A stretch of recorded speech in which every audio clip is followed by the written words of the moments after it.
Hello, this is Monday Night Gets Nuked. We are playing Rotten Under Easttown. We are playing playing Spiced with the nuked setting. I am thirsty. I shall be the world. Everyone else over there, overlays, wonderful. Will be players in my depraved little world, doing sickening things to lovely people who I will play. So, for those of you who were watching last week, which you should have been. For those of you who haven't had time to catch up on YouTube, because I only posted it this morning, our lovely crew absolutely screwed the pooch on their mission to collect an informant and take them back to friendly territory. Yeah. Not only did they not ascertain this chap's location in a timely fashion, but they burnt down a number of public buildings. They participated in a number of murders, and poisoned a few people in public. Had a gunfight with police, and abandoned the person they were meant to be interrogating in a fire, having chopped off one of his fingers, without asking him any pertinent questions. So, having returned to their allies to go, about that thing we were meant to be doing, no. They were told that the plans will have to change, and they have to do something far more combat-y and straight up. And to that end, they have been sent off to talk to a fellow called O'Neill on a boat called the Bottle and Bride. And there we are, almost caught up. But for the inclusion of that one. That one over there. The one that turned up as a bonus guest with all of our goodwill and proceeded to brutally beat one of our player characters, breaking his shoulder, shattering a clavicle, rendering one of his arms almost useless. Mistaken identity. Yes. A man putting on a jacket 3 or 4 sizes too big for him apparently slipped by your untrained eyes. A friend who you knew, like waving at you in a friendly manner while appearing to be captured, didn't clue you in. No. In fact, There should have been a sign saying... Yes. One would argue the effectiveness of a Chewbacca scenario if you carry a sign saying it's only pretend. But yeah, so yes, that's what's happening, that's what's happened. So now we'll get back down to the normal sort of order of things. Who the hell are you people, and who are you playing? And we shall start with Lilth. I'm Lilth. I am playing Anita, who may or may not have a drug problem. Well, selling of drugs anyway. Yeah. Well, you have a problem. You keep killing people with drugs. Accidentally. Most of the time. Yeah. When you actively slap someone with a mystery substance and they die, that's not an accident. That's actively trying to kill someone with drugs. No, that's using the inappropriate drug for the situation. And killing them. Twice. Accidentally. The second time you knew it was going to happen. The second time In it public. might have been deliberate. To a policeman. Yeah, it was subtle. Yeah, no angel. I think that's the important point to get across. No angel. She was, until she met certain people. Yeah, well, possibly. Who pulled her into certain things that she... You were already a drug dealer before you arrived. Yeah, but it was medicinal. We established that you sold paracetamol to a brothel, on the understanding that it would cure, like, genital issues. It seemed to work every other time she'd done it. Fair enough. So... Placebo effect. Yeah, medicine's established that doesn't exist now, but yeah. So, there we have Lilth playing the wonderful Anita. And eeny, meeny, miny, hell, screw it, let's have our guest. Who are you playing? What's your name? I am Kerone. Before we go any further, a couple of rules for chat. Don't be at all about someone's gender, don't be at all about someone's race, and most importantly, don't be a tool. Or a screwdriver. Yay! I'm noticing how the Yeah. macros for chat haven't been used to put that up. Where? Tut, tut, tut. Oh, well. So that happens. Yeah. Anyway, I'm Kerone. I'm going to be playing Lamb, and he's going to be hopefully being a bit more alert to situations that arise today. And, yeah, I'll try.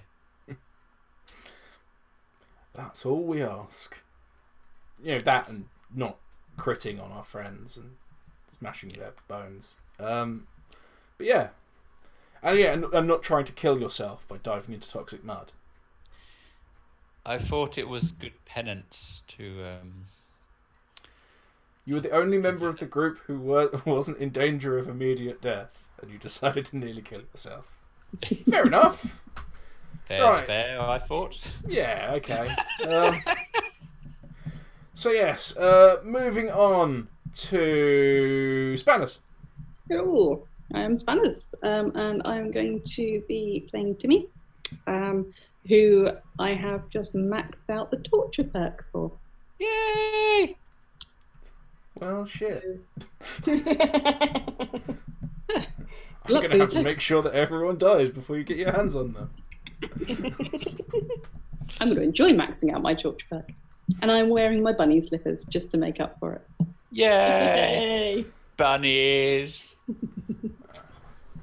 See, I'm wearing my grumpy slippers, so there we are. I'm wearing a comb. Different end of the body, but equally applicable. Yeah. So yes, last but by no means least, because let's face it, if it was, he probably would have left by now, having been needlessly victimised by a beloved guest. We have Eivor.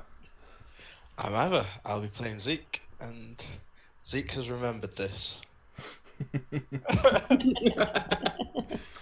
Zeke will probably continue to remember it for some time, possibly every time he attempts to move his right arm. Quite possibly. Until the correct time that vengeance is enacted. Am I leaving at the end of this session?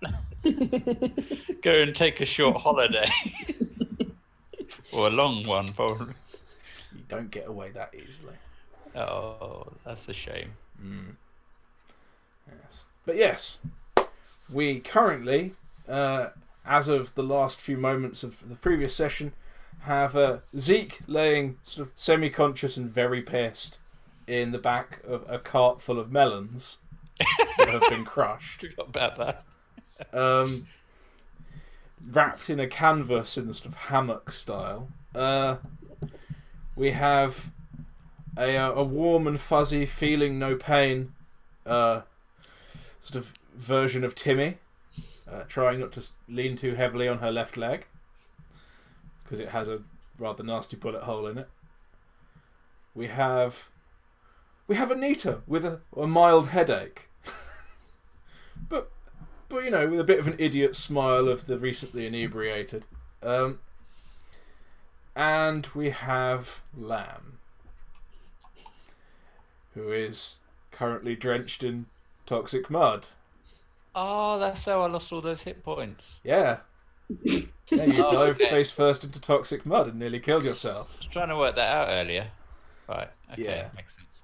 And you're covered in stinking toxic mud that's slowly fizzing your skin off. And you're pulling a handcart off through the off over the pontoons of the Salties enclave in Ooze town, which is a marina that's been adapted into a more permanent home for the sea-dwelling Salties.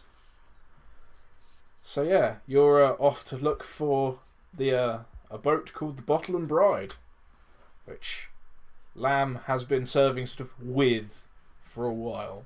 Not on, because it's not going anywhere. where it hasn't been going anywhere. And boats only take on crews when they leave port. The rest of the time they just sort of sit there like buildings. So yeah. What are you doing? What's happening? It's time for you guys to weave the story. As you walk pissed through a dockyard. With the ability to actually stand up, she's going to wander out of Morgan's office, boat thing. Both? Both. And see where Lamb ended up, because he appeared to have left them. He was waiting outside, I seem to recall. Well, he had been waiting outside before he decided to step off the side of the boat and nearly kill himself. And he was fished out. Zeke is currently laying in the melon cart. I believe you followed the guys who carried him out there because they asked if the cart was yours. Yes, we did. But by all means, Timi, being appreciably the slower of the group now, might just be leaving the office. And yes, you see Lamb over by the cart, shouldering the burden because no one else is going to be able to right now. With their big healing juice induced smiles. In which case, she's going to give Lamb a bit of side eye and head on over to Anita. Okay.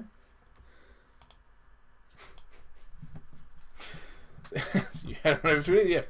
There you are, you're standing side by side. You don't know where you're going, so this side-eye might have to become a little more social. Because right now, Lamb doesn't know where you're going, he's just been told to go with you. I'm just going in circles at the moment. You're just dragging a heavy handcart in circles. Fair enough. Yeah. So, yeah. Portland Bride? Any ideas? Where it is? Anyone? Would any of us know?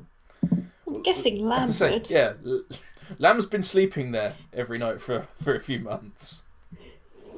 So, he would know. It depends if Craig's going to say so. That way! And I'll point in the direction of it. Excellent, there we are. That's what we needed. Case, I head in the direction he points. Yeah. Yes. Lamb points off in the direction of a tall chimney that's sort of further down sort of the coastline.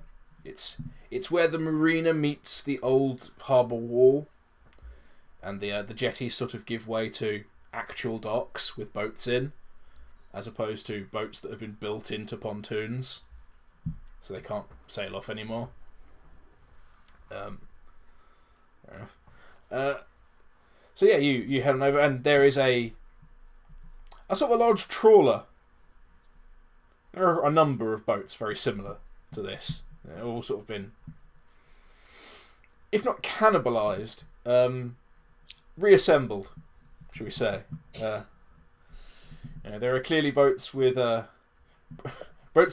sort of above deck structures that didn't previously belong on them. Since when can pontoons not sail? Shadza. Well, generally a pontoon in this context is the walkway between two boats in a marina. So you can sail it, but it doesn't in fact have a sail of its own.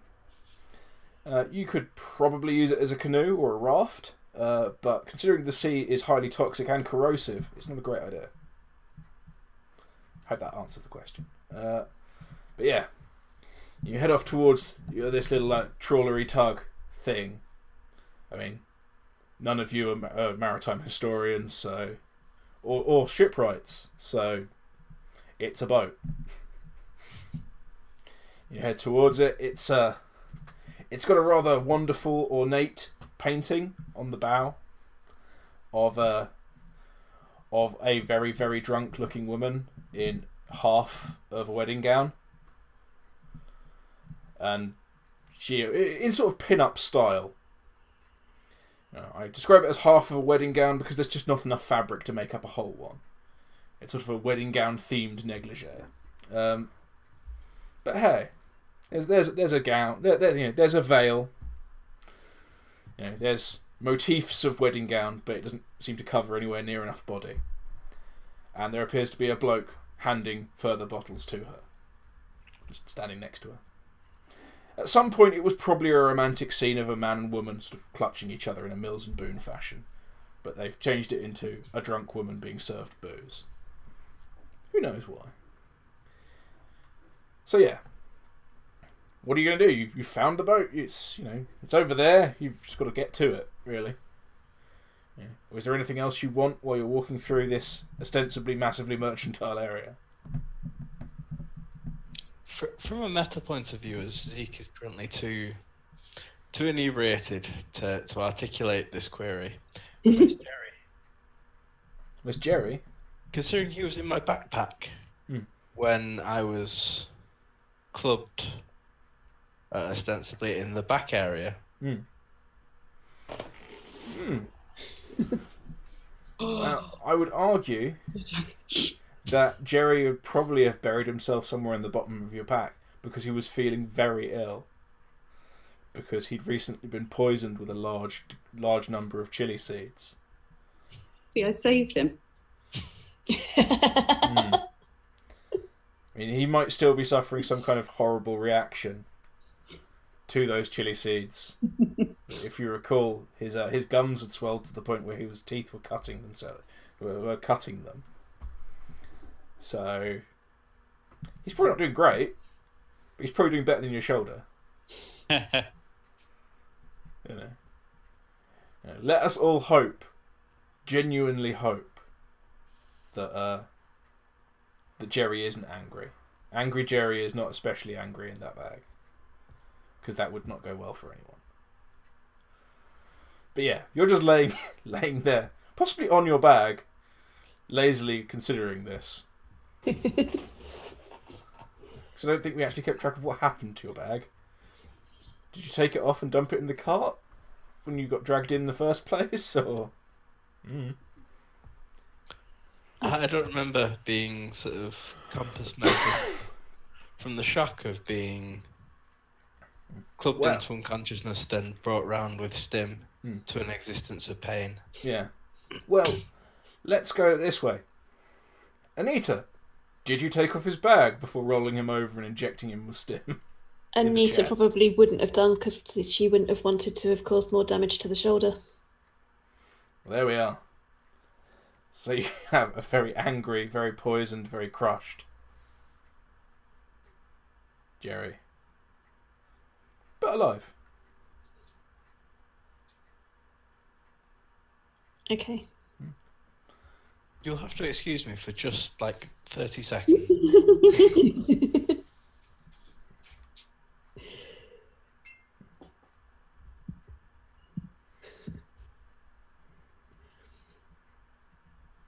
Sing a song. Oh, Mr. Spider, where art you now? I don't know what's happening. But yeah. It's a massive spider as well. Oh. It's the massive spider of earlier. Okay. Yeah. Right. But it's now trapped between two glasses, so I'm relatively safe. Okay. Excellent.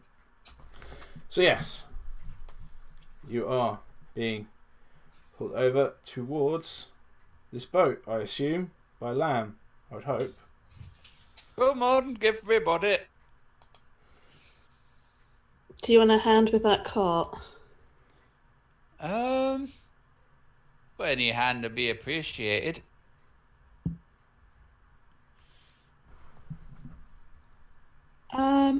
In that case, Anita will start to try and help pull this cart. Excellent. Right. So Leah moves you a little faster, and yeah, you start to trundle across the decking in a way that suggests you will get where you're going a good deal more directly. Some of the Salties start to sort of grumble, move out the way. I mean, you're going at a fair clip now, which, let's face it, they're not necessarily going to appreciate. Just realised that I cannot, for the life of me, find the. Yes. Thank you, Shadzar. I unfortunately cannot find the login details for Twitch, so I can't change my category right now. Sorry. But yeah, you're in close to thing. There's slightly sort of moving out the way. I mean, they obviously don't see handcarts or big handcarts full of fruit being moved around on the pontoons all the time because they don't grow melons out at sea. And why would they have like large farming style handcarts being moved around out on the pontoons? That just seems silly. They would load it into boxes and carry it to the ships. So yeah, you eventually you get to the boat, you see the lovely mural, and now you've got to consider what you're going to do with this car. You just wheel it out onto the pontoon. The pontoon is actually kind of moving. It's a proper a pallet with flotation barrels underneath it. It's a raft that's lashed to other rafts. So essentially, the pontoon you're standing on is sinking slowly. Right, so we probably need to move. Okay, so how far away are we from this trawler? Well, you're probably only sort of 3 or 4 feet from it. It's next to you. Okay. They probably Is it have a ladder within strung over the side. leaping distance from the ladders that are strung over the side? Yeah, it's probably in stepping distance. Stepping distance, I think that's where Timi's heading around. Fair enough. Sort of limping in a dramatic fashion. Yeah. Just for the sake of illustration, are you coming up the left side of the ship or the right side? You can go down the pontoons on either side. The right side. Okay. I'd say port and starboard, but I can never remember them despite having sailed for many years in my childhood. So yeah, you head down the right side, and you notice that there is a gangplank sort of up there. If you wanted to crawl up, you might be able to. You might be able to attain easier passage, but there are rope ladders hanging over the sides, or sort of nets, rope nets. The side for people to just climb up and down, because there's no reason for them to not have them. No one else sails. It's not like they're going to get boarded. So yeah. So you're going to climb up this rope net, or are you going to call up to someone to let you on? I'm going to stealthily or sneakily attempt to climb up the net. Sneakily, stealthily attempt to climb up the net. Okay, well, give me a sneak then. If you're going to attempt to be sneaky about it. Bollocks. Yes. Botch. A botch. A botch. A botch. Shit. Okay. No. Legendary point. I'm using a legendary point. Yeah. Okay. Because otherwise that. Yeah. Otherwise you fall backwards into the sea. Yeah, which doesn't. I mean, it doesn't help that much because that's 5 in total. 5 in total though is all right. Yeah. You. Which leg do you try and lead with? If you go for your right leg, you've got to stand on your left leg. If you go with your left leg, you've got to power up with your left leg to get your right leg onto the net. Stand on my left leg. You're standing on your left leg. Okay. So yeah, you get your hands braced over already. You have to lean over sort of precariously, in that way that kids who don't know how to climb rope nets do. And you try and hop your right leg up onto it, and you just end up in that horrible position where you're overextended. Just abundantly overextended. Your right foot doesn't quite reach the bottom of the net. Your arms are too high up. You're now too leaning too far over to let go without falling, and Okay. you kind of just sort of stand there. You're kind of stuck for a moment until the pontoon and the boat sort of sway back towards each other, or someone helps you. So, I'm just gonna yell out, "Hey, can we have the plank, please?" How wide is this gangplank? Sort of easily. It would easily be wide enough for sort of two people to walk past each other. Or someone with a decently loaded wheelbarrow to run up without having to worry about falling off. Because we kind of need to get almost comatose person up. Yeah, you do. I'm interested to see how you do that. Does anyone reply to my shouting? Yeah. After a few months, you've got to recall that a ship in port here would have no crew. It would only have people people sleeping on it. The essential senior crew members might sleep on this boat, and anyone told to sleep here. It essentially just functions as a block of flats. I would say. So you give it a few minutes, and eventually a rather grizzled old lady pokes her head over, and just looks at you for a few moments in the manner of disapproving older ladies in every block of flats ever when you've ever tried to move someone into a house. They just sort of scowl over for a little while and then vanish. And a few moments after that, the gangplank just thuds down onto the pontoon, which, needless to say, disturbs the pontoons a bit. But yeah, it's like when they drop the ramps on the buses. Yeah. Yeah. It makes you shoot up into the sky when you're not expecting it. That's the one. And it makes all the pontoons sort of ripple around a bit, and it's a little disconcerting, but not dangerous. And there you are. You've got it's sort of an awkward dogleg to get onto it. It's almost the width of the pontoon to make it a decent sort of walkable slope. Right. Yeah. And it's got those little rungs sort of indented on, sort of built up off of it, so you can walk up. It's a little too steep to be comfortable. Okay. Well, give it a go. Any chance you can chuck down a rope or two attached to the top so we can haul Zeke up?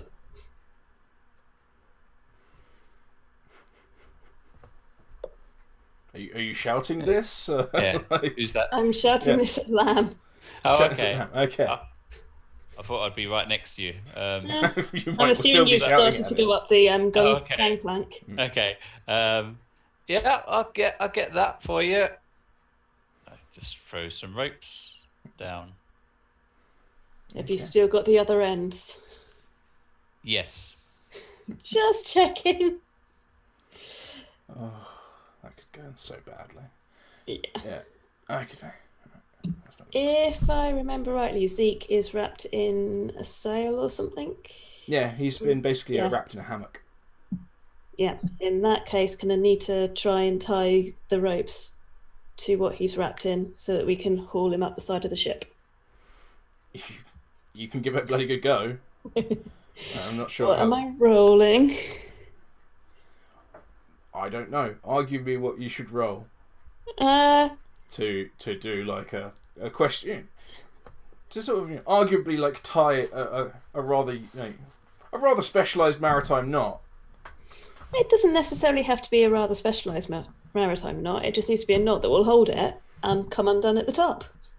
Just not in between. Yeah. So, as I said, a rather specialised knot. No. If you want it to easily come undone and actually bear this load, considering that you're a drug dealer and not, say, a scout mistress or a sailor at this given moment in time. Intelligence? She's been around a few hundred years. or 100 years or so. I would let you argue a knowledge.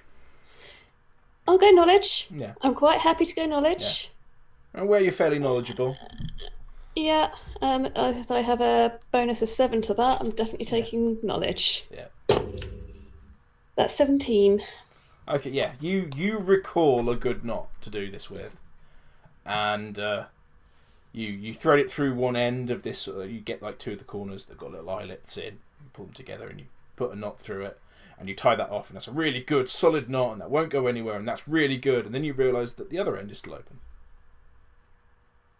He threw down 2 ropes. Yeah. Well, you've tied one knot. That's good. You want me to tie another knot? Yeah. I want to know that neither end of this thing is going to fall or come undone and dump an unconscious man into deep water. That's an 11. An 11. But it's a non-natural 11. Yeah. You attempt to duplicate the knot you tied before. It doesn't go so well. It looks roughly the same.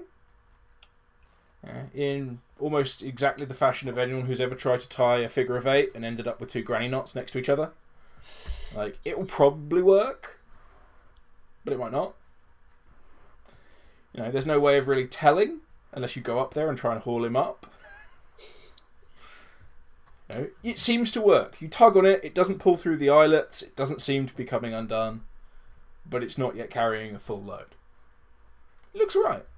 She is going to yell to Lamb to start hauling it up slowly and get him to stop when it's actually load bearing to double check her knots. Okay. And only like that far off the ground.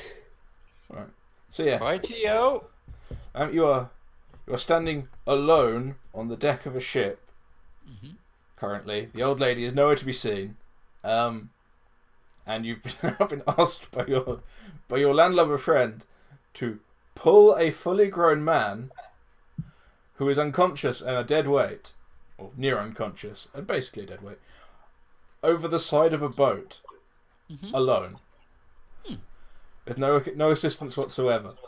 Mm-hmm. I'm just clarifying that task. What do you want to do in the face of this situation?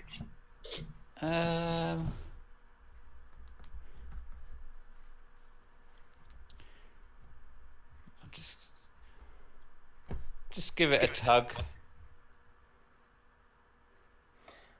Okay. You give the rope a tug and nothing much happens. You know, the ropes pull taut and you take the weight momentarily of a heavy man laying almost still in a hammock. Yeah, well, I'll just report that back. Right? You've shouted over the side. I'm getting an echo. Is anyone else hearing that? Yeah, Yeah. I've got it. I'm hearing it as well. Okay. Right. That's really going to bug me in a minute. Okay. You, yeah. Blah. I'm still getting it, bugging. Right. No idea where that echo's coming from, but it's quite irritating now. But yeah. You report back that you've pulled the rope. And nothing seems to be happening. Okay. What now?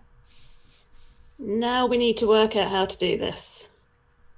I'm gonna look for Timi to get them to help.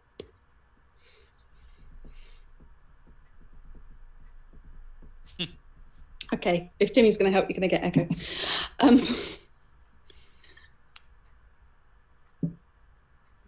So Timmy's still stuck on the side of the ship, or is Timmy now allowed to just stop hanging there like the idiot that you left? Yeah, well, you're still. You can keep trying. It's just a case of at that moment, I was kind of expecting someone to come to your aid, and no one did. No, just left me there. Yeah. Anita, you're standing there. You're looking around for help for your friend at the top, and you notice your other friend hanging somewhat like a fool. She kind of rolls her eyes at the state of the party she's managed to get herself embroiled in, and goes to try and help Timi. She'll shout up to Lamb to just wait a moment. Timmy's stuck. Rightio. And she's going to go across and see what she can do to help Timi. Helping Timi is very simple. You literally just need to pull her back. Or push her forward. I pull her back. Yeah. Excellent, yeah. You just pull her back. You basically just brace her weight while she can get her feet back under her. And it's fine. There's now a gangplank to walk up. Nice and safe. In theory, you could just drag Zeke up. I guess we really shouldn't drag him up. No. Which end do you want? You've dragged him before. Yeah, but not with a shoulder that's completely shattered. I think we might have done actually. Tell you what, you take the bag end, and I'll take the end without the bag. Okay. We'll just haul him up between us as opposed to pulling him up the side. It's probably safer. Okay, I'm going to need some strength to actually do that then. Indeed, you can. Oh, crap. All right, well, you've dropped him. I dropped the dice. So again, that makes that 15. Okay. You want a man down there? Yes! I will assist. He's ruddy heavy. Oh, we rolled in strength. Yes. Natural strength, then that's 10. Okay, yeah. So you come on down, you sort of take the weight a bit. Timi manages to lever him off the cart, and Anita just falls over almost immediately as you start moving.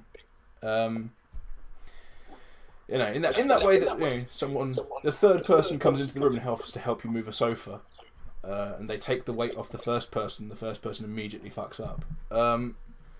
So yeah, Anita sort of just lays there as the other two of you move Zeke's unconscious form over them. And yeah, there you get to the bottom of the gangplank. You're heading on up. It's not smooth going. At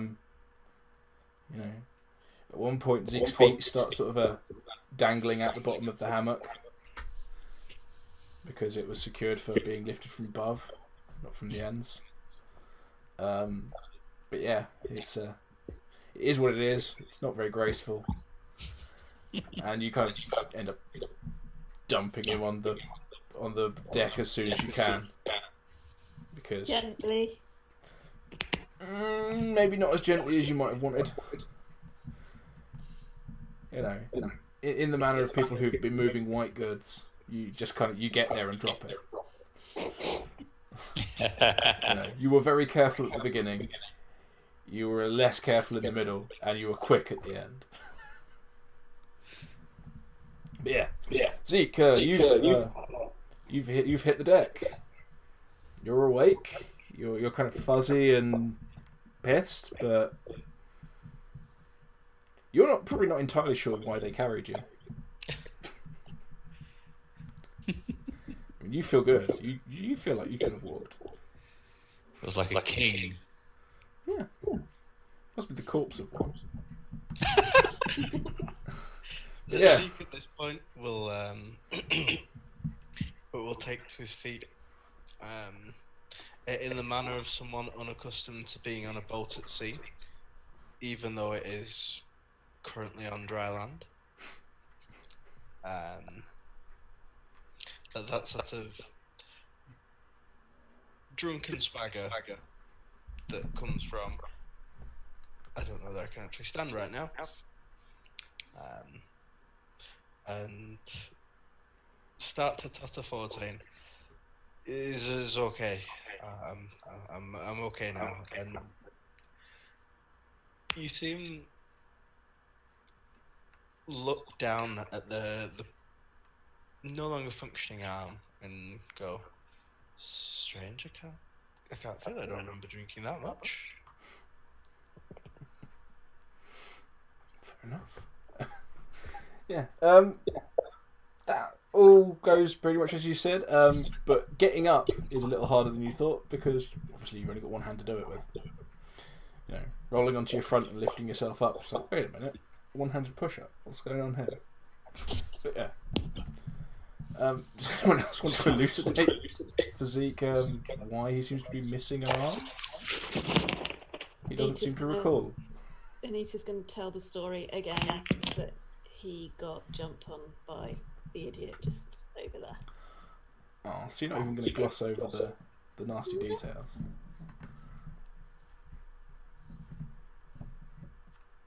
I'm internally asking myself the question, is Zeke a violent drunk? Well, now's a good time for you to find out.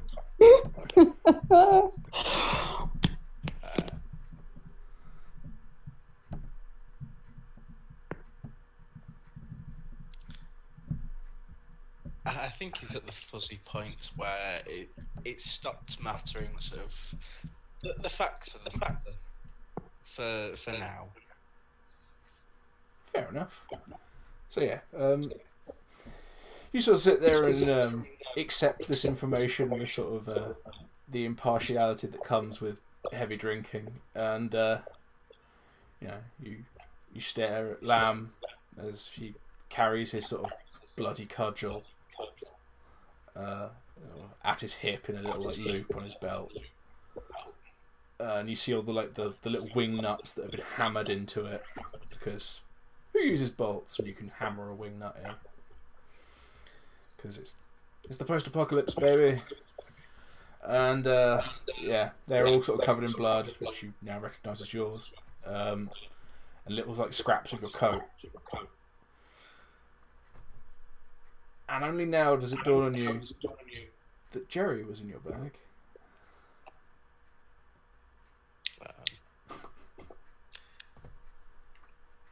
The interesting thing is trying to get the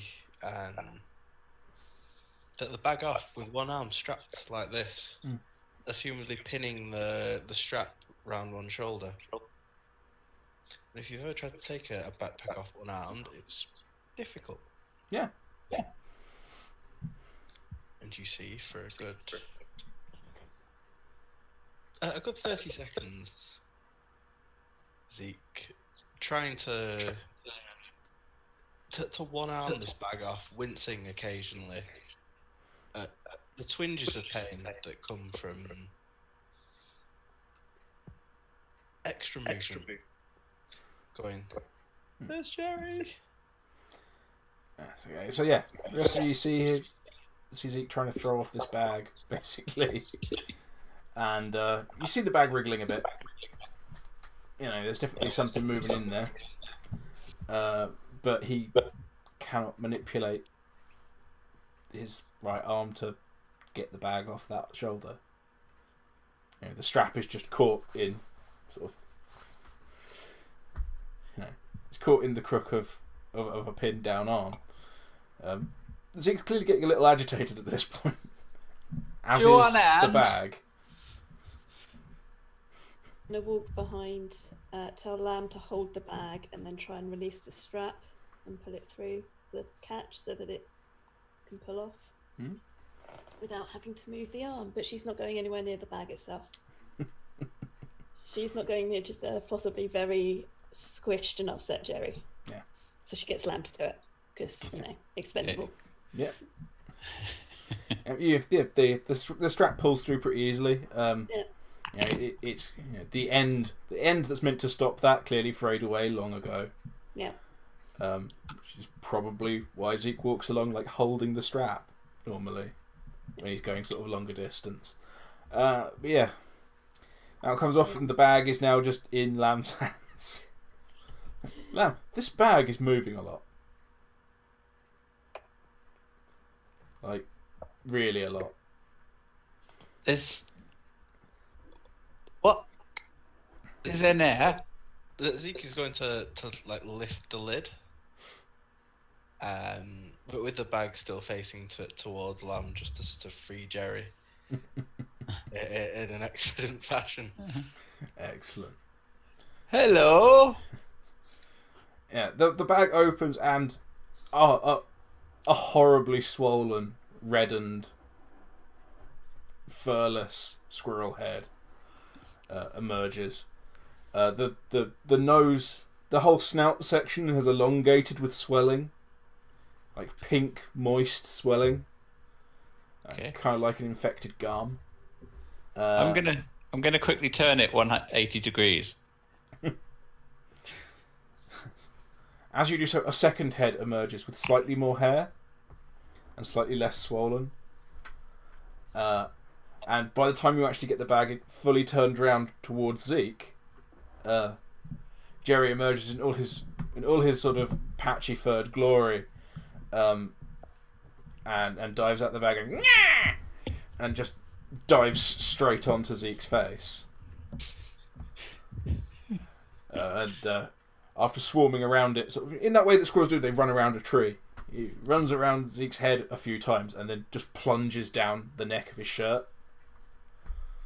He's in no hurry whatsoever to be out in the light or anywhere near any of you. Like, there are some obvious bleeding scratches. He's not being gentle. But mechanically there's no damage. But yeah, you have an angry, poisoned, stinking, swollen Jerry face first down your shirt.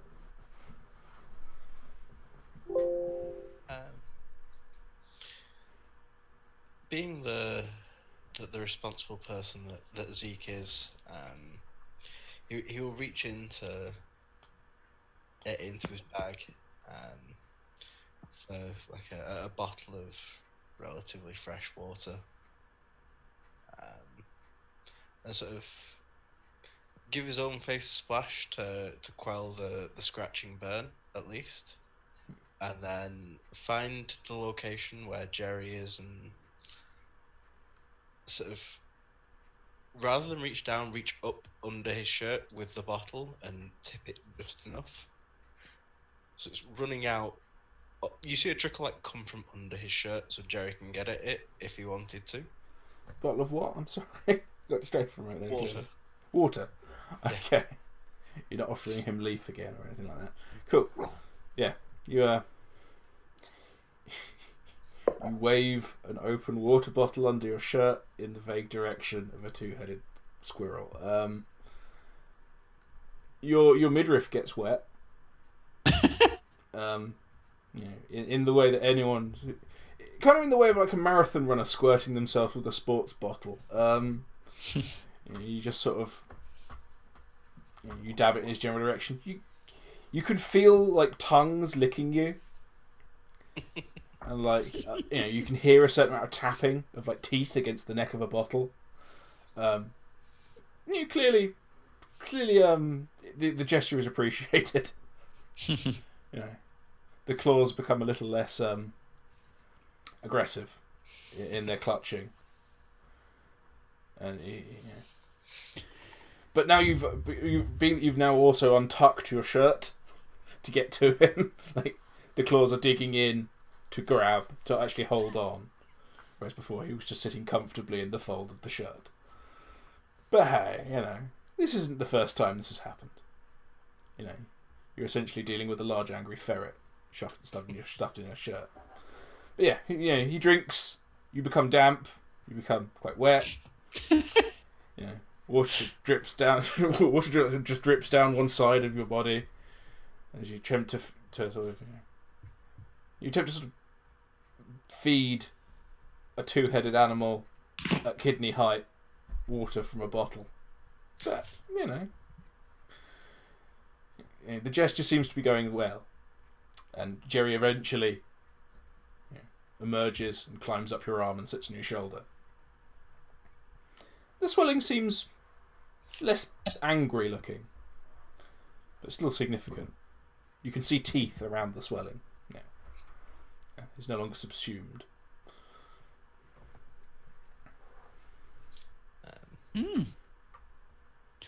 Who's this then?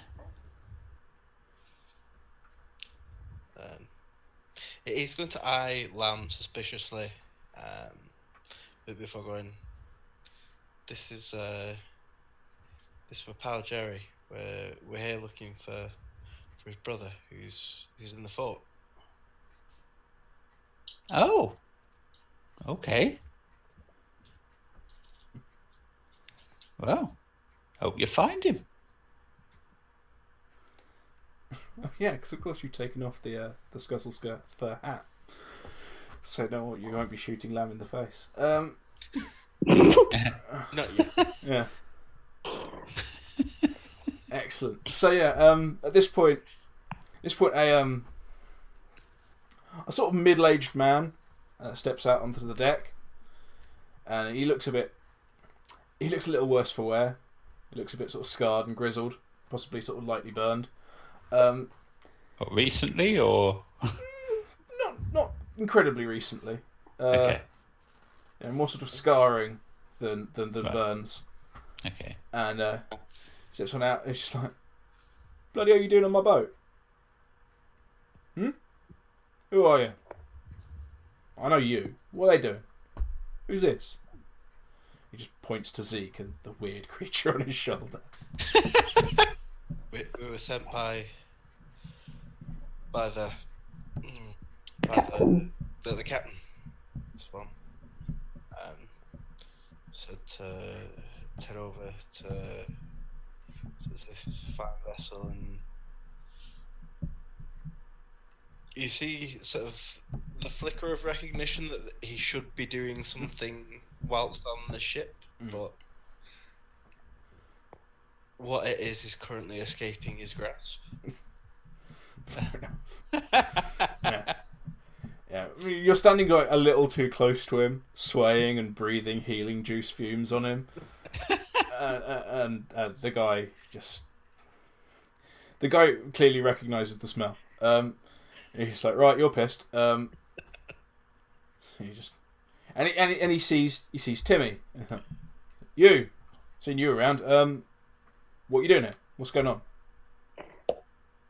Captain Morgan. She sent us to come and speak to you. Apparently you're able to help us. She speaks very highly of you. Yeah. So what do you need?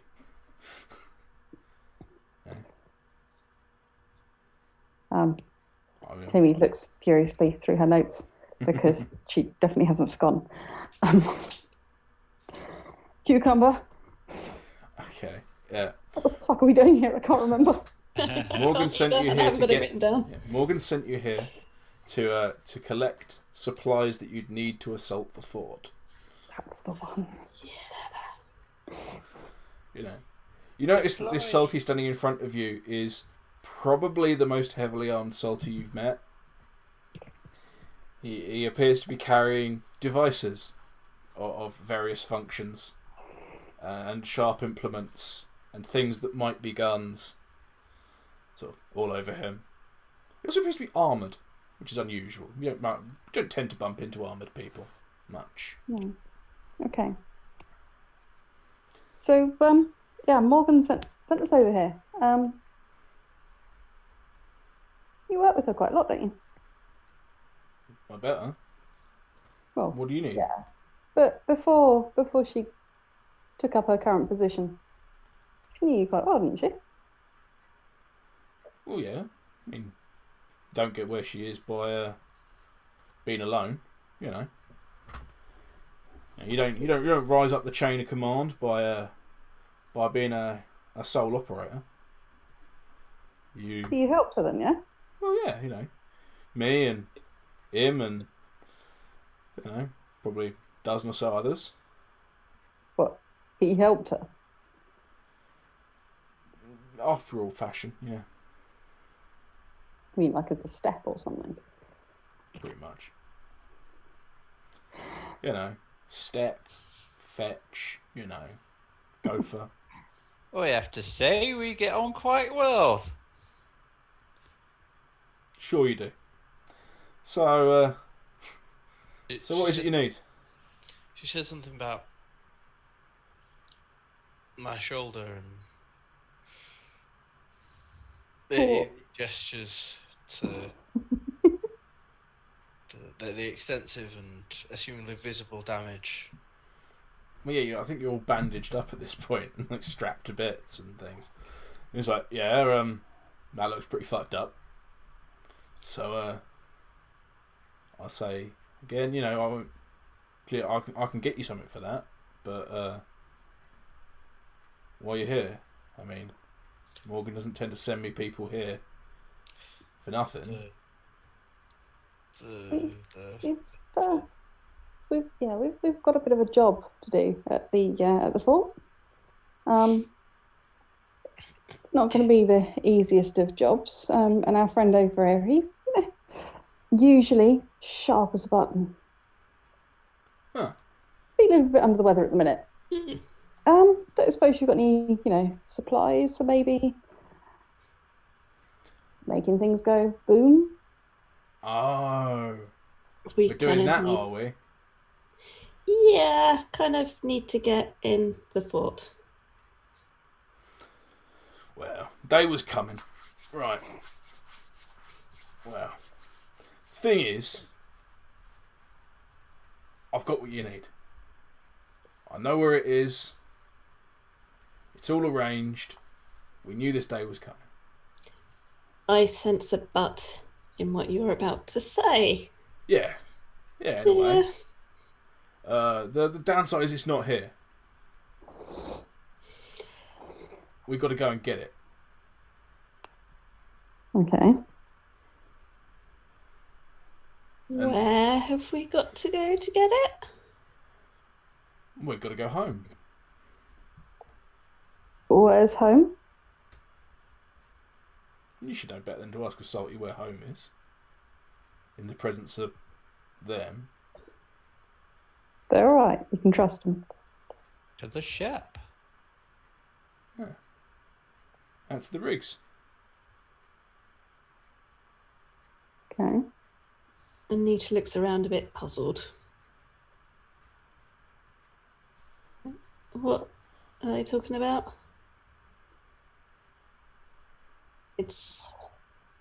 I thought the Salties just lived on boats. Yeah. Yeah. Yeah, you should. But anyway. Quite as simple as that. Yeah. No, no one's on a boat all the time. He just picks up kind of like one of those American fast food cartons that they get from Chinese places, something like that. And he just picks it up, and it's clearly made of crappy old recycled paper. He goes, "Where do you think I got the paper?" And then he shows you what's inside it, and it's clearly some kind of shredded kelp. It's like, "Where do you think I got that?" See? But yeah. Where would I have a kelp field? No idea. I just deal with land stuff. Excellent. Always have. Excellent. Well, how about this? I'll deal with the sea stuff, yeah? And he just he puts an arm around you, the two landlubbers, and just kind of goes, "Right, well, as you understand, we don't like telling everyone all these sorts of things, so you're going to go down with the cargo, yeah?"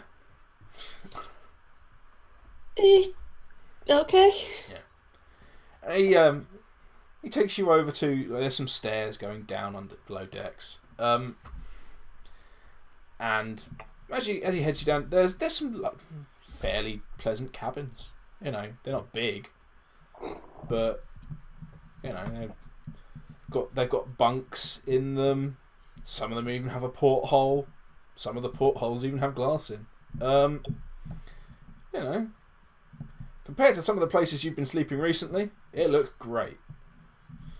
Frankly, the day you've been having, excellent. And he walks you past sort of 3 or 4, and goes, "These are yours.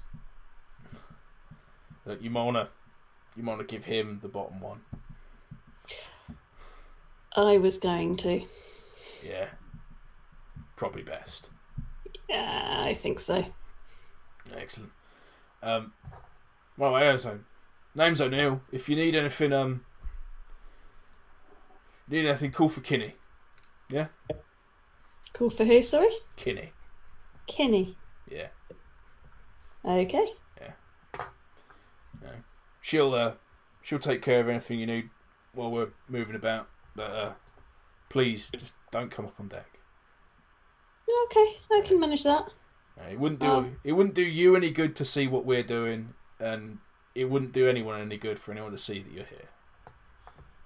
Fair enough. I'll remind Zeke when he's a bit more sober. Excellent. Talking of which, you got any beer? Of course. I And, could do a beer right now. Yeah.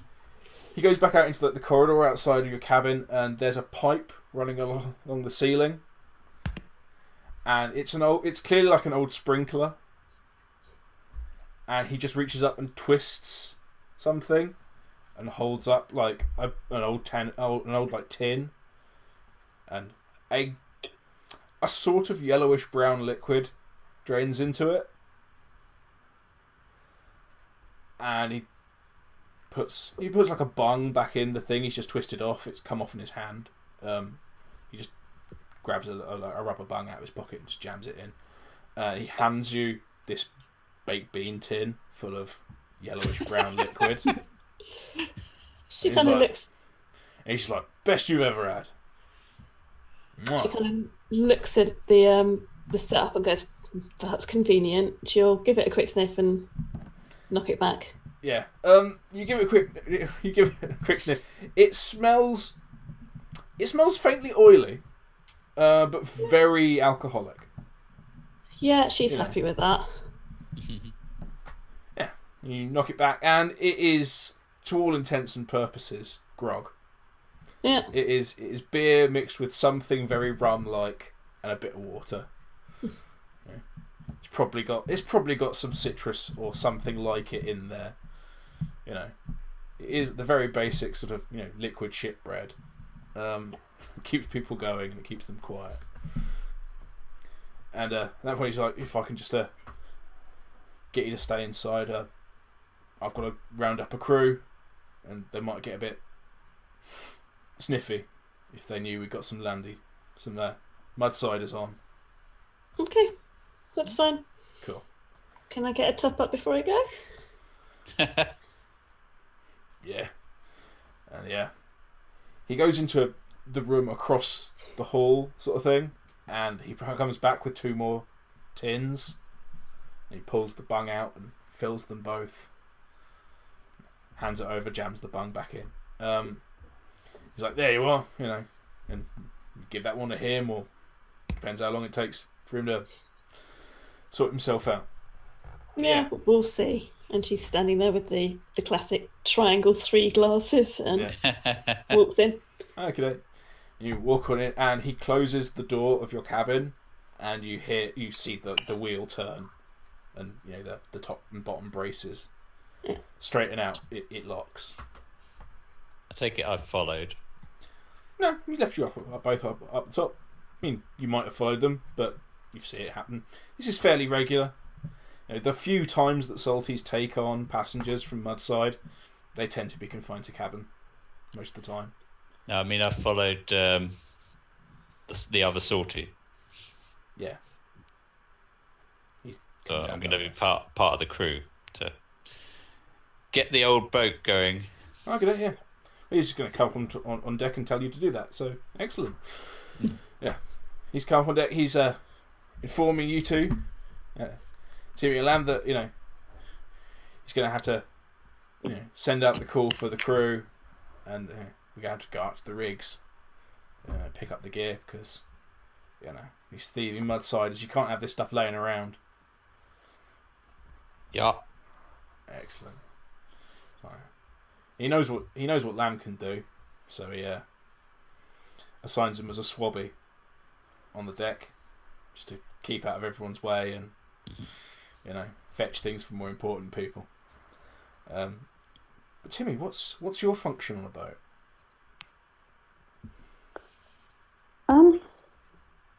Well, I would assume that if she has knowledge of these people already, then she would be assisting in some kind of way, either on deck. Because she was on an experiment. She was on a boat full of experiments and inventors and engineers and things. She was a bit of a tech pervert, so she was probably sort of maintaining and fixing. Okay. So you want to go down with the Rusties, yeah? Yeah. Excellent. And Anita takes you back below decks. He walks you past the cabins. He walks you past one with a very clearly locked door.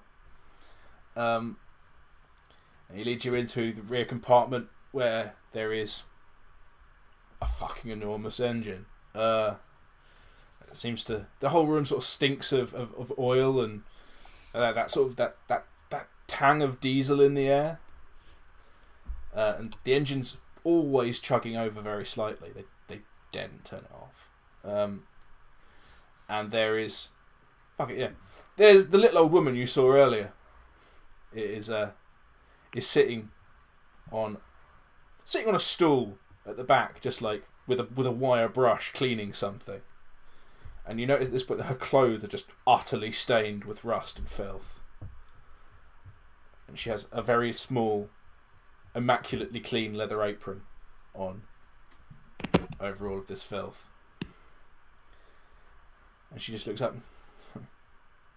What's this? What's you? Give you a hand whilst we're on a bit of a mission. Prentice? Eh? I led a couple of teams. Yeah, could lend a hand.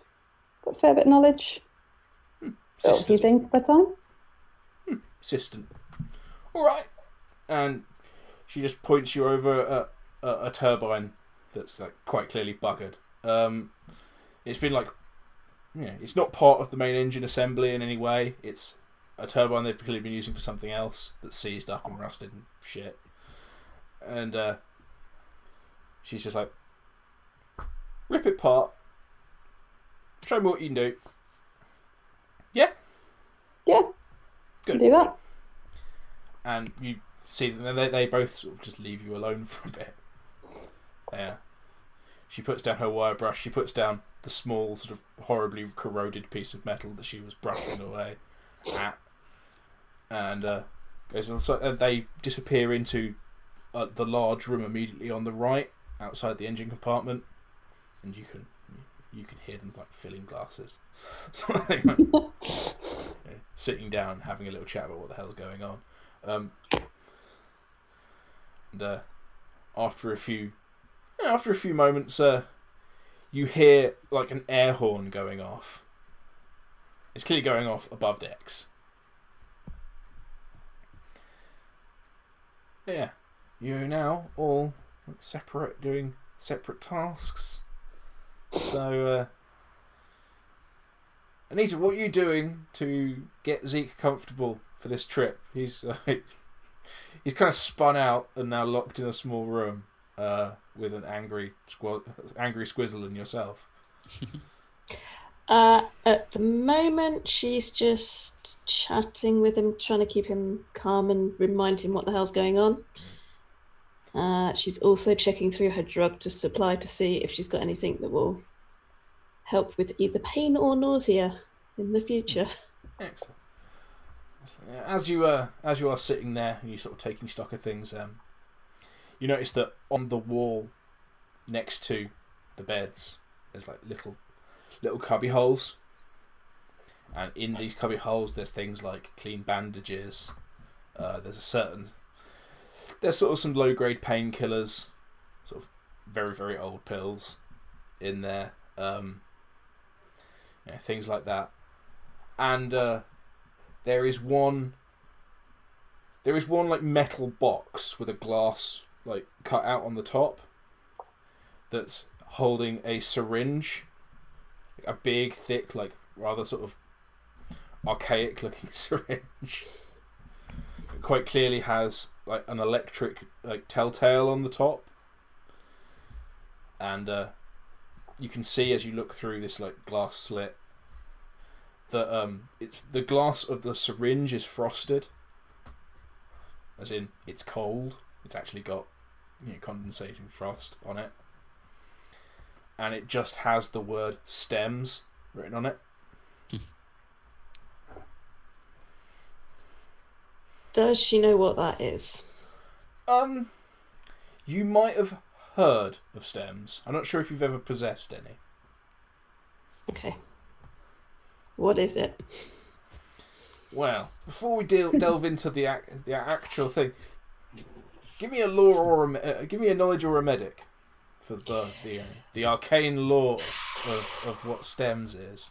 Let's go medic. Cool. That's a 12, non-natural. Okay. You know that stems is a very, very rare, very powerful healing concoction used in severe damage to organs. Normally, organs and tissues. It's not a miracle cure, but it's the best there is, sort of thing. It's very, very unusual to find this stuff. Okay. Supposedly, there are people who can make it, but you've never met any. Shame, because she would be trying to make it. Yeah. Mm. Most of these that you've even ever heard of are fake. People sell stuff that they claim to be this, but just looking at you, have no idea whether this is genuine or not. I mean, it looks pretty astounding, but you don't know what it is. Now, is she going to do what she normally does and just try it?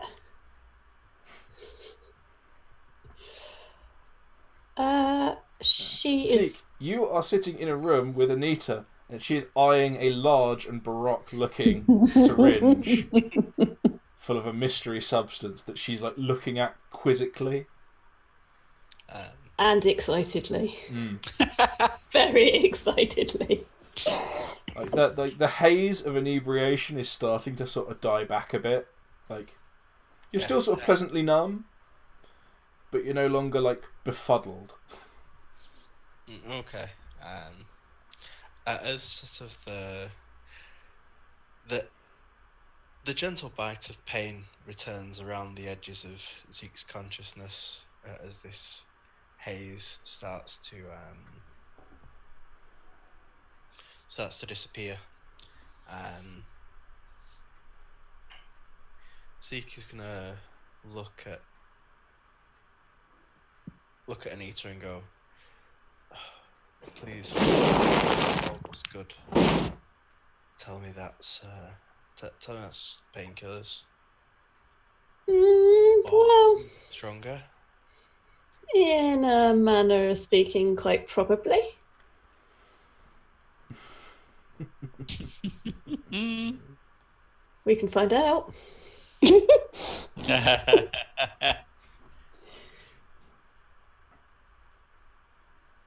Or I can take a little bit of time to check it out and have a good look at it, or I can just use it on you. Zeke would have no particular reason to believe that Anita has anything but an expert's medical knowledge.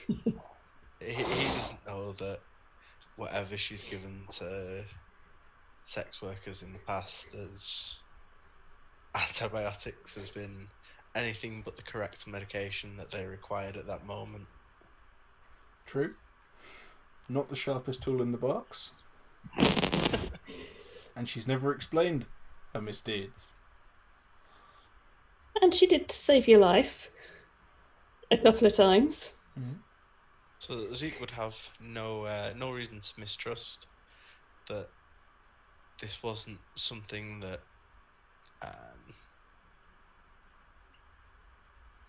Anita believed was not going to be of any assistance. So it'll sort of give a slow nod and say, "Yeah, we'll If you think it'll help, we'll give it a try. Brilliant. Become the Kill Zeke show. Her eyes light up at the fact that she now has consent. She will take this syringe out. She will check to see if it's got a needle attached. It appears to actually have like a it has like a short needle attached. It appears to have sort of a like a quick release for changing the needle. So like an EpiPen type or a insulin pen. No, it's more like an old school sort of Victorian syringe with like a screw on tip. Ah, yeah. But this just simply has one that you slot in and then slide the cover back over. Okay, so it looks like that's more than one dose in there then. So she is going to turn to Zeke and say, we're going to try this in stages. I'm not going to give you the whole lot at once. Just in case. And she's going to try and work out by the length of the needle where she needs to inject this, whether it's subdural or not, and then stab him. And put what she believes is about a dose in. Not the whole lot. The needle is... Oh, I say the needle is short, but it's only short compared to some of the horrible bastard things people try to stick me with over the years. It's probably... It's a good sort of inch and a half of needle. Okay. It's enough to get it clear through skin into tissue. Sort of thing. That kind of suggests that it's to go intravenously, that sort of length. Intravenous would be, oh god. Intravenous would be longer, yeah. So vascular would be that long. Yeah. Intradural, but yeah. So she's just gonna pretend it's an EpiPen and stab it in his thigh. You can stab him in the thigh. Yeah. Okay. Favourite injection site. Excellent. You've explained your reasoning, and it is unassailable. Mm-hmm. So yeah, you take this large, terribly expensive-looking thing. You've examined the syringe. You haven't opened the box yet. I don't know if the box will open, but hey. Read instructions. Yeah, you've read the instructions. We've reasoned it out. The box does open, thankfully. I'm not going to be a dick like that. And you remove this big ass thing. Like it kind of has sort of like a knuckle duster grip, and like a loop at the top of the plunger. Yeah. Almost like it was designed to be plunged into someone on a battlefield, and like clicked in. But yeah, the plunger doesn't pull back at all. It seems to be locked in place where it is, and it's about 2/3 of the way down the original vial inside the frosted sort of container. Okay, in that case, you'll give use a third of what's left, because it suggests that maybe a dose is a third. If there's 2/3 left. So you're going to slam it into his thigh, yeah? Which thigh? The opposite one to she stuck the other day, or earlier. And she I don't think we specified one, so which one? No. Let's go. He's already hurting on the right-hand side, so let's go right-hand side. Excellent. You stab him in the right thigh. Yeah. Pump this thing, and as you punch it in, the needle pushes in slightly, and the plunger releases, and it just goes click, and it moves forward an almost infinitesimal amount. She's gonna assume that is a dosage and stop. Excellent. That's great. Yeah. She did kind of work pharmacy type stuff previously, so she kind of knows dosaging-ish. Yeah. Vaguely remembers it. Yeah. Yeah, as I say, it clicks forward very slightly, and you can see the plunger moves a great deal more than the actual plunger inside the vial moves more than the one sort of external to the syringe.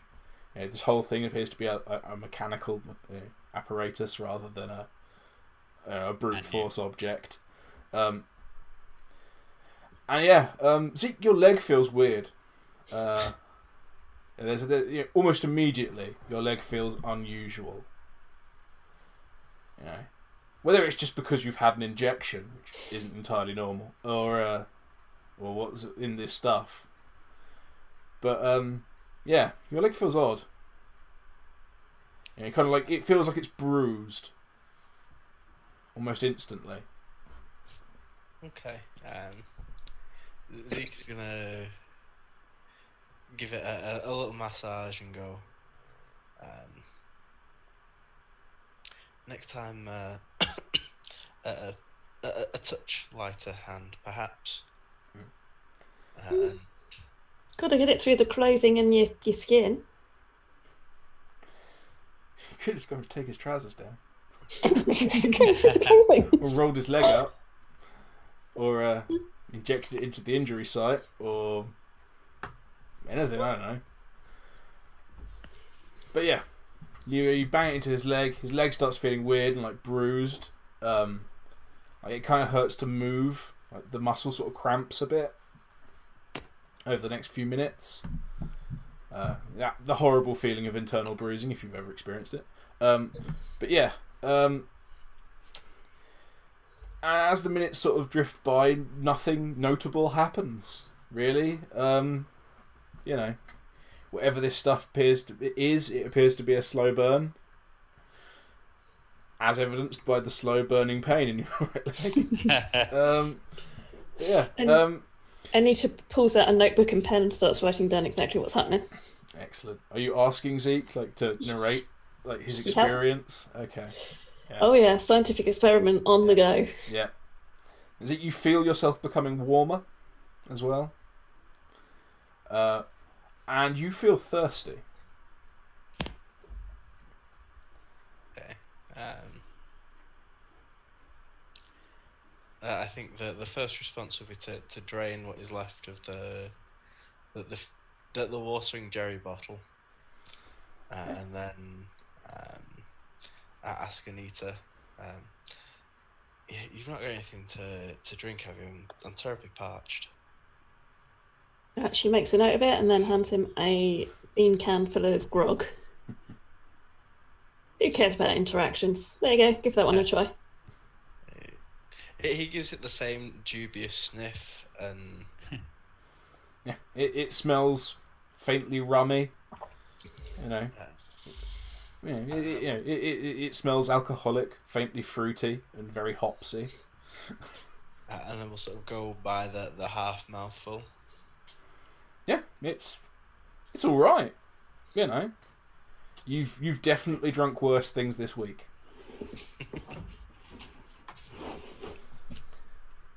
So yeah, but yeah, as you drink it down, like the thirst eases for a while, but you definitely have sort of a feeling of dry mouth. It's not necessarily that you haven't got saliva; it's just sort of you feel your mouth feels fuzzy. You feel hot. Your mouth feels fuzzy. Your leg hurts. Your shoulder hurts. You're not doing well. You're not having a great day. But yeah. Again, you hear the air horn. Some time has been passing during all this, and you start to hear sort of voices outside the door and people moving around. Yeah.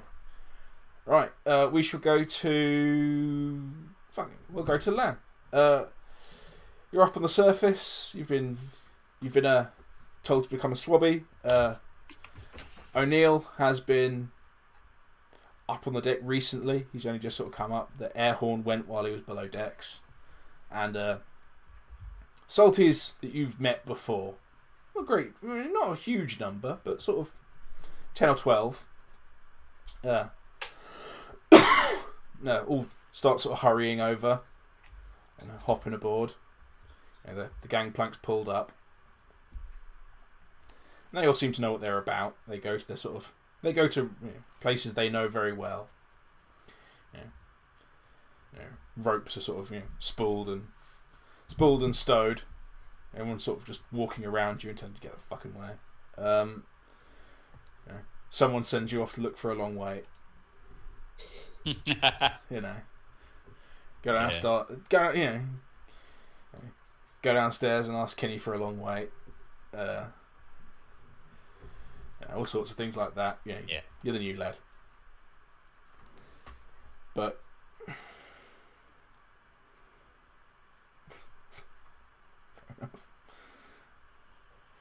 yeah, you get told to do all sorts of things, and eventually someone, one of the Salties, you've seen them a dozen times. It's a lady, probably in her 40s.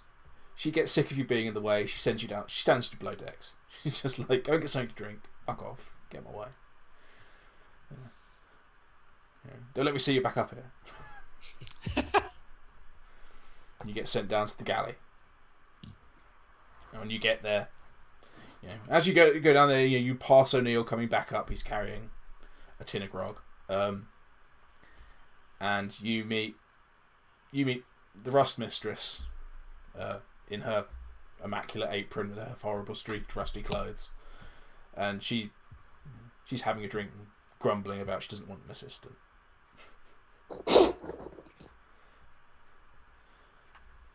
Is there anything you want to do? Try and find a mop. Try and find a mop. Okay. You're just going to look around for one, or you're going to ask the Rust Mistress for a mop? Do you have a mop? What mop? Moppy mop. Oh, it's a lamb.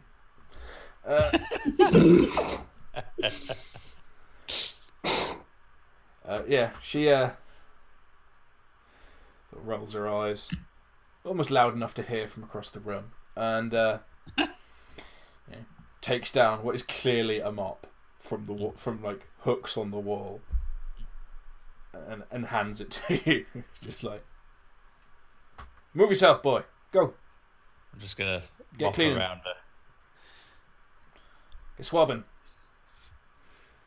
Okay, she's gonna start mopping around. And yeah, like right in a circle around, and then further off, just up and down the deck, or up and down where I am,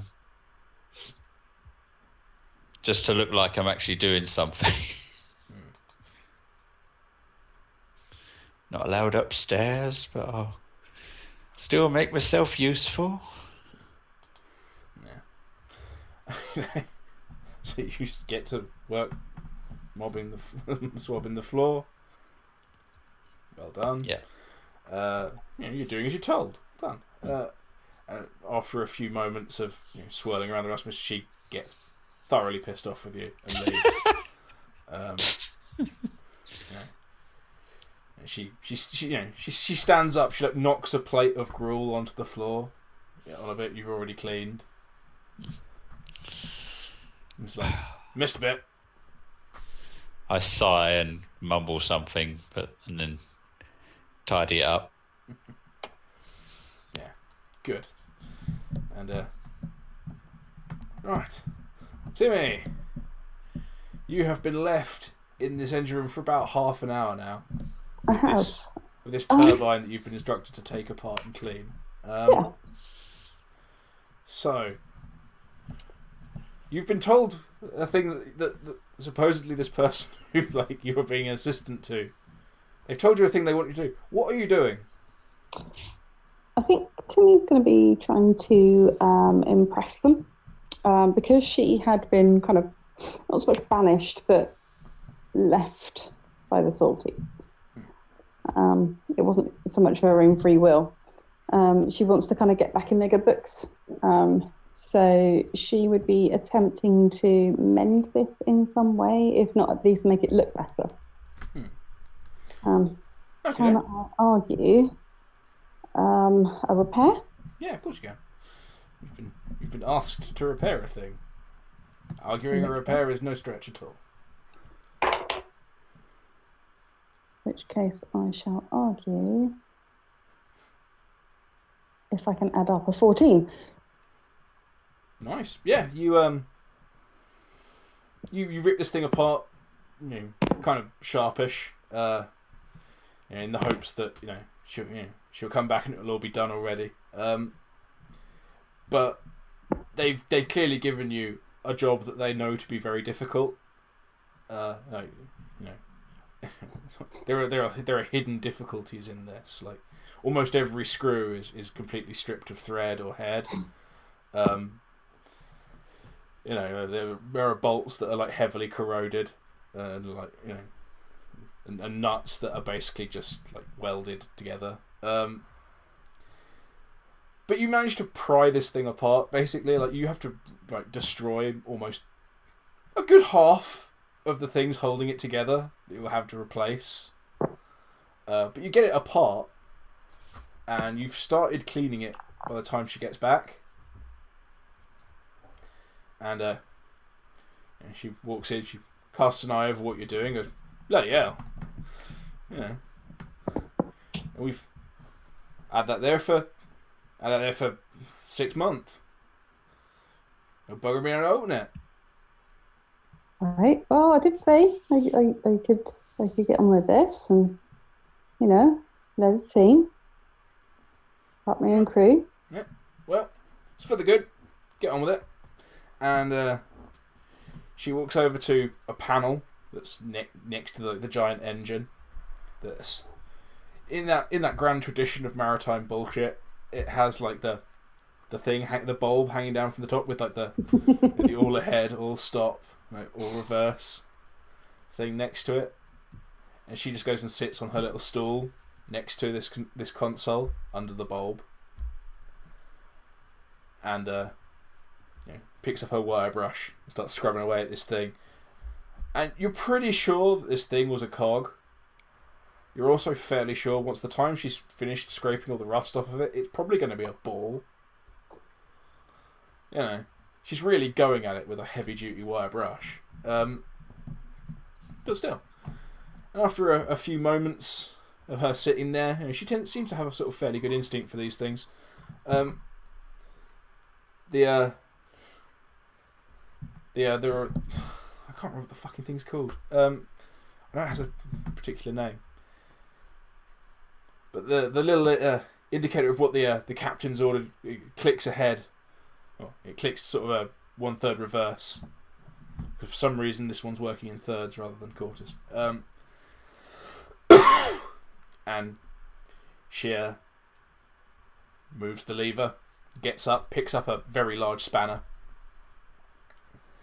and clamps it onto a line that seems to be coming from a fuel tank, and just twists it a bit.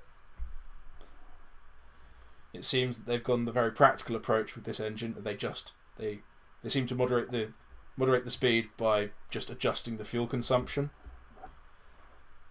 or rather just easing off the choke on the fuel line. So yeah, she does that, and the engine sort of it purrs into life. A roar would be overstating it, considering your hearing difficulties. To anyone else, this would be a horrible oral sort of assault. But to you, it's an engine. It's going over there. It's kind of like someone starting up a motorbike across the street. But yeah, you feel quite at home. You've got an engine thrumming away. You've got oil and rust on your hands. You've got a task ahead of you. And a rust mistress telling you what to do. This is home. Yeah. Timi's going to have noted how the engine was started. But aside from that, she's going to kind of keep her head down, but be vaguely aware of what's going on around her. Can she see the other people who were drinking? No. Okay. The other side of a metal wall. Fair You can enough. probably see the door of that room. Okay. So you've probably seen Lamb going in there. And if he's singing a song or whistling while mopping, you can hear that. Yeah. Maybe. Just about. If he's being really obnoxiously loud. Whistling might cut through a bit better. But still. You're aware that he's gone in there, you haven't seen him come out. Fair enough. Well, she's got no reason to assume that they're not being taken somewhere helpful. Yeah. So yeah, she's going to carry on trying to fix this thing and impress the rust mistress. Excellent. And so you've all been you've all been assigned positions and bunks, and you're getting on with things. And the bottle and bride pulls back out of its berth and makes a rather long listing turn before heading out to sea. And you sail off out to sea. You know, is it coming up to? Oh, it's great. It's coming it's approaching noon. It's not quite. And you sail out to sea under the ascendant sun. And I think that's where we'll leave it this session. You sail off to the Salties' home. Woohoo! So yeah, that was Monday Nights Get Nuked today. Woo! You managed to immerse yourself in a different culture, get segregated. That's a surprise. Yeah, fall into a sort of sorting hat style, division of labour. Get insulted roundly by everyone you know. Lamb. And earn the grudging respect of a crotchety old woman. So, all in all, not a bad morning for most of you. I've got a mop. And you've got a mop, yeah. You've got a mop to go with your large Zeke killing stick. So yeah.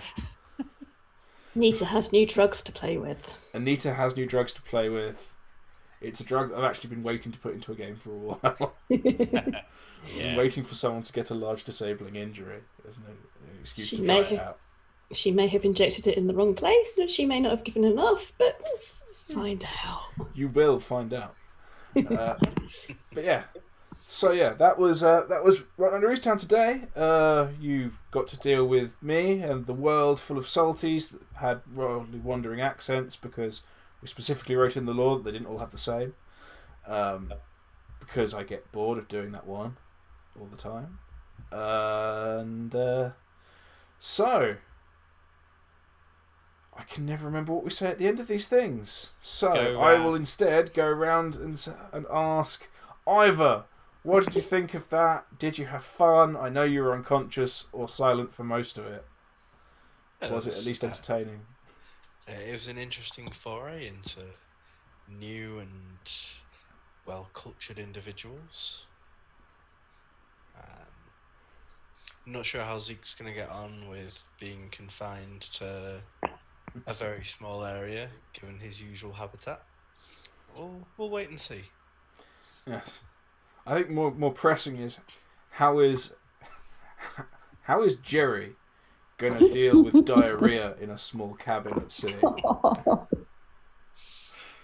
Because you fed him too much chili yesterday. I think Jerry will find his way through the air conditioning. You're going to send a squirrel into the vents to go and take a shit. That's going to be an interesting moment. All right. Gonna need my mop. Yeah. Well, on that note, that's enough from you. Oh God. Spanners. Ooh, that was a lovely image. Yeah. Yeah. I'd just like to point out I maxed out my torchwork and didn't kill anyone or maim anyone. That's got to be the first time ever. Pretty sure there have been episodes where you haven't maimed someone. No police workers, no sex workers, nothing. I haven't tortured a single person, no old people. I don't know. You did invade an old person's personal space and they didn't want you there. Is that torture? Mental torture. Yeah.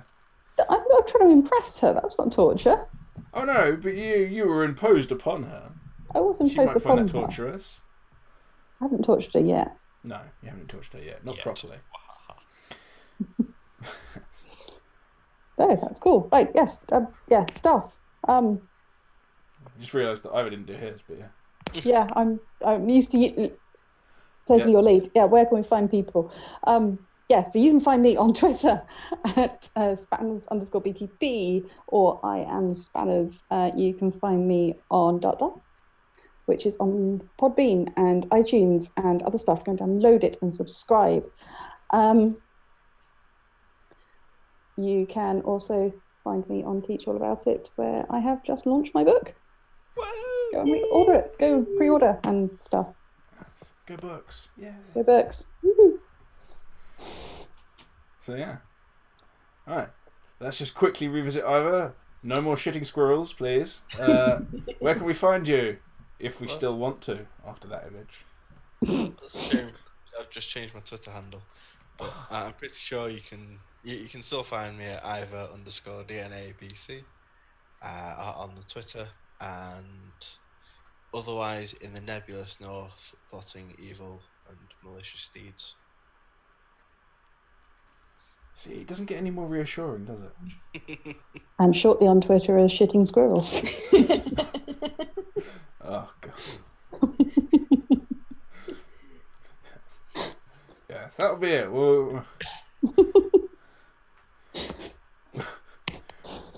I'll have to... Oh, God. It'll have to be like trigger warnings on YouTube, won't it?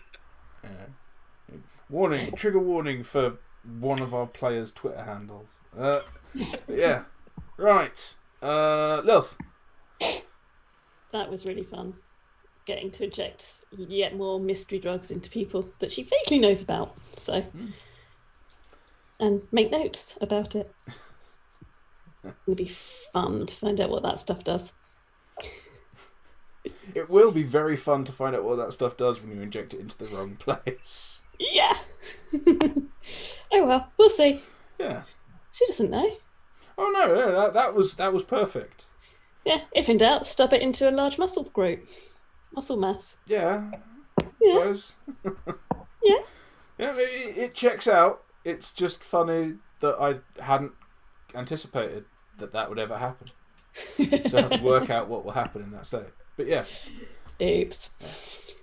So, where can we find you? All that bit? You can find me on Twitter at Lilth21, where I tend to just retweet other stuff and like lots of stuff. You can also find me on a Saturday night at 9 p.m. BST currently on Defenders of the Dusk. We are about to start season 2, I believe, on Saturday. Ooh. And that's on Kit Battlebeard's Twitch channel. Excellent. Come watch us get beaten by a dragon that we happened to release at the end of last season. I'm sure that's going to end well. Yeah, it's always good when a dragon comes along and shits on your dreams. Yeah. But yeah, joy. Yeah, deep joy. Yeah, excellent. So, young Kerone. Hello. I'm Kerone. You can find me on Twitter at Kerone_BTP. You can also find information about Betrayed, which is my new short film, at jqs.org.uk. You can also find a little blog about me and my life in school back in the day at Teach All About It. Just search for Paths to Success and I'll come up amongst that lot. So, yeah. But that was a very interesting session, and I didn't do too much damage to allies, which was a positive to everyone, I think. Yeah. But yes, and it was good, and I thoroughly enjoyed it. And yes, it's quite nice to play someone fairly normal when I remember to pay attention. Yeah. Yeah, it's kind of a key skill there. Yeah. Yes. And for any of those who are wondering where they can find me, because I didn't do it last week and I haven't done it yet, you can find me on Twitter at thirsty_BTP. You can find me on bloodthirstypuppets.co.uk. You can find me here on Mondays and maybe on Fridays when we ever get around to doing that ever again. Things are in the works. We never know. So yeah, if you have been watching, which usually large numbers of people have, sorry it wasn't D&D. I have to work out how to change that for next week. And thank you for tuning in, because let's face it, we were playing for us, but the fact that you were there makes it so much nicer. Yeah. If you're watching later on YouTube, thank you for doing that, because it means that I've remembered to upload it to YouTube, and that's actually an improvement on last week where I did it this morning. So yeah. And with all that said, thank you very, very much for joining us. I hope you enjoyed any of us, all of us, none of us, who knows. And yeah, we got to play a game and we enjoyed it. If you enjoyed it too, that's great. Excellent. If you want to know more about the game we've been playing, go to bloodthirstypublic.co.uk, where you can see some information about the stuff that we wrote all those years ago. So yeah, I think that's it, isn't it, guys? Unless anyone's got anything else they want to shout out into the void? No? Yeah. Okay. Well, it looks like the only thing to shout out into the void is, hey kids, if you find mystery drugs, don't inject them into your friends' legs. And informed consent is a thing. So yeah, that's that. Time at the bar. Time at the bar, bitches. Drink up. Oh, Jesus. Brilliant. Yeah. Oh my god, I swear I get more and more lost. That was brilliant. That was fun. And then after that whole shitting squirrel thing, I realised the first chapter of my book is actually called... The shitting squirrel? No, it's not shitting squirrels. It's everything that falls out of the sky is precipitation apart from bird shit. Nice. Oh, God. So it works. There's a link. How is the spider? Yeah, where is the spider?